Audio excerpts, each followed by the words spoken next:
Oke, kami dari Padang.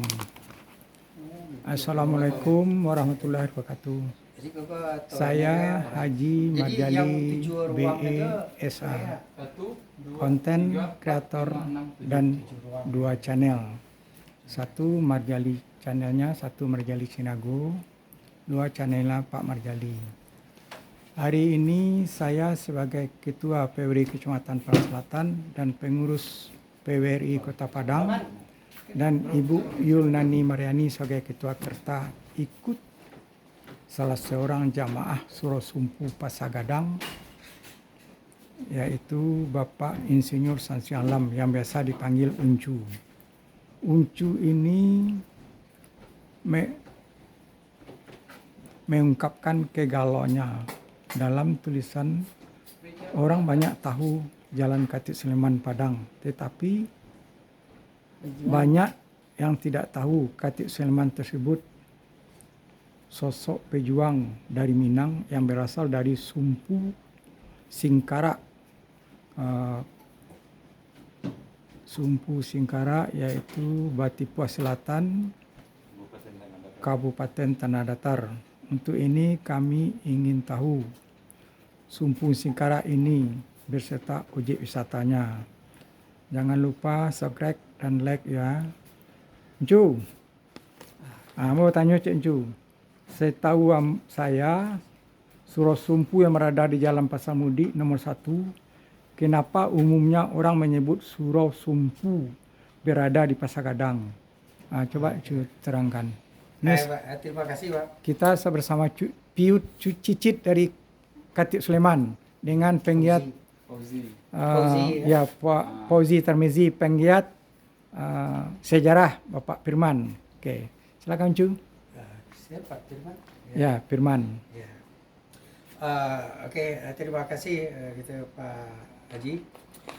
Betul ini yang namanya Surau Sumpu di Pasagadang ini orang menyebut itu banyak Pasagadang. Padahal dia alamat dia di Jalan Pasar Mudi nomor 1. Gitu. Ini disebabkan di zaman Belanda ini Pasagadang ini merupakan kawasan pusat perdagangan pribumi gitu. Jadi dibedakan lah gitu antara warga negara yang lain dengan pribumi. Jadi agak di ujung gitu. Yang di atas sekali itu pusat perdagangan kawasan Kampung Cina. Kemudian di bawah itu di Jalan Pasar Batipu itu kawasan Kampung Kaliang bahasa Minang atau India. Jadi di Pasagadang ini ada 4 nama jalan pakai pasar itu Pak. Jalan Pasar Ilir, Pasar Mudi, Pasar Melintang dan Jalan Pasar Baru. Dan ini termasuk kawasan Pasagadang namanya. Jadi pusat perdagangan itu untuk Kota Padang di Pasagadang. Jadi walaupun Surau Sumpu ini berada di Jalan Pasar Mudi, itu orang menyebut nanti di Pasagadang juga. Begitu pula kalau ada ruko kita di Jalan Pasar Ilir, orang bertanya tinggal rukonya di mana, pasti akan jawab di Pasagadang juga. Jadi Pasagadang ini adalah kumpulan dari ruko-ruko komplek pertokoan gitu yang dulu terdiri dari ruko-ruko dibuat di zaman kolonial Belanda. Sehingga orang Sumpu ini lebih banyak ini di Jalan Pasar Ilir, kadang-kadang gabung dengan dari Batipu Padang Panjang itu yang di dekat kawasan Kampung Kaliang atau Kampung India ini. Jadi itu sebabnya orang di mana saja berada di 4 jalan tersebut orang menyebut di Pasagadang. Alhamdulillah sekarang Pasagadang ini sudah diperluas, mungkin ratusan kali lipat daripada luas jalan ini menjadi sebuah kelurahan, namanya Kelurahan Pasagadang. Terima kasih. Oke Cu, Pasagadang di zaman kolonial Belanda merupakan kawasan perdagangan kaum pribumi yang mana berjajar ruko-ruko di sepanjang jalan, yaitu Jalan Pasar Mudik, Jalan Pasar Ilir, Jalan Pasar Melintang, dan Jalan Pasar Batipuah. Sehingga Surau Sumpu di Jalan Pasar Mudi nomor 1 umumnya orang akan menyebut di Pasar Gadang. Begitu pula ruko yang berada di Jalan Pasar Hilir, orang umumnya menyebut juga di Pasar Gadang. Kini Pasar Gadang sudah diperluas bagi lagi wilayahnya menjadi Kelurahan Pasar Gadang.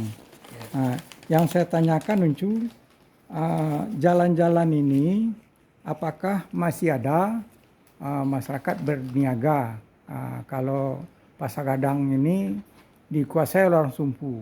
Dulu orang Sumpu ini zaman Belanda adalah petarung hebat berdagang. Tapi zaman sekarang kelihatannya sudah banyak dijual kepada orang non-Islam atau orang Cina.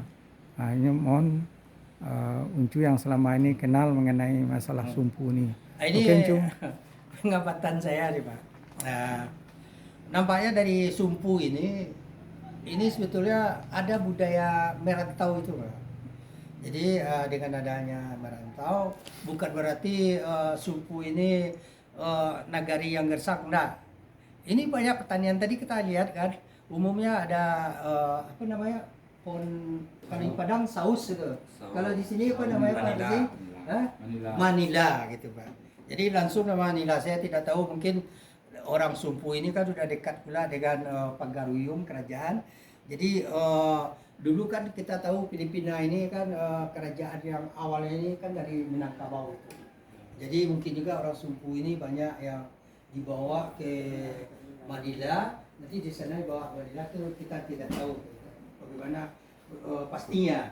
Tapi yang saya ketahui yang namanya buah Manila ini untuk tingkat Sumatera Barat ini udah nomor 1 untuk kualitasnya, sedangkan untuk Indonesia nomor 3.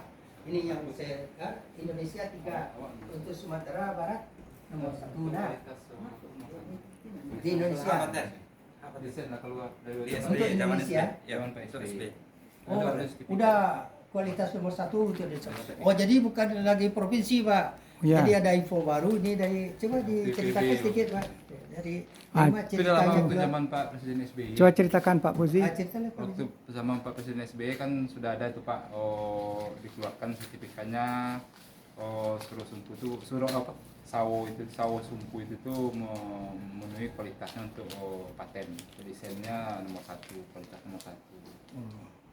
Berarti udah Udah Indonesia. lama. Udah lama ya, dari zaman Pak SBY ya. Ya sekarang Jokowi udah 10 tahun pula, tambah Ya, pula. berarti Ya, dari dulu. ya, lama. Jadi itulah apanya hebatnya Sumpu ini. Yang kedua hebatnya lagi, di dulu Lapau Bule itu dulu kan kantor pos jaga gitu. Jadi mungkin barangkali Belanda atau orang Jepang itu bukan saja masyarakatnya yang sedang dengan tokoh masyarakat Sumpu ini, dari Belanda pun segan pula dia. Sehingga sekarang Lapau Bule ini dikuasai oleh orang Sumpu ya Pak. Ya, ayo keluarga yang Ini di mungkin Sumpu. Pak apa kali. Coba Dapat ceritakan, Pak. menjelaskan siapa apa ya? Kalau saya tahunya dulu kan Angku Jape ya namanya, jualan sama Nek Sophia. Nah sekarang kan ponakannya lagi, kalau nggak salah itu dia ada di Nagari orangnya. Sampai sekarang kayaknya masih dia yang megang kedai. Jadi sewanya kepada dia dibayar. Pak, Iya.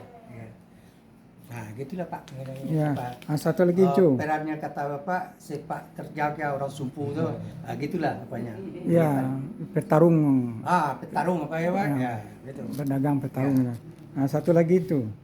Sepertinya Uncu tertarik akan membawa jemaah Suro Sumpu ke Negari Sumpur, Singkarak.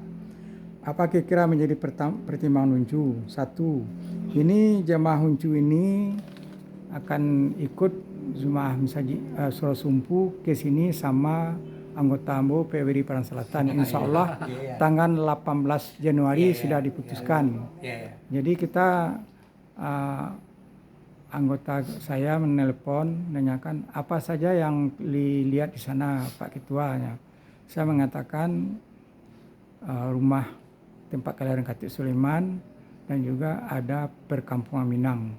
Nah ini yang saya tanyakan, apa dasar Uncu untuk membawa jemaah Suro Sumpu ini ke sini? Apakah mengenalkan atau tikam jajak atau mengenalkan sejarah. Nah, ini coba cu. Gini Pak, yang jelas menurut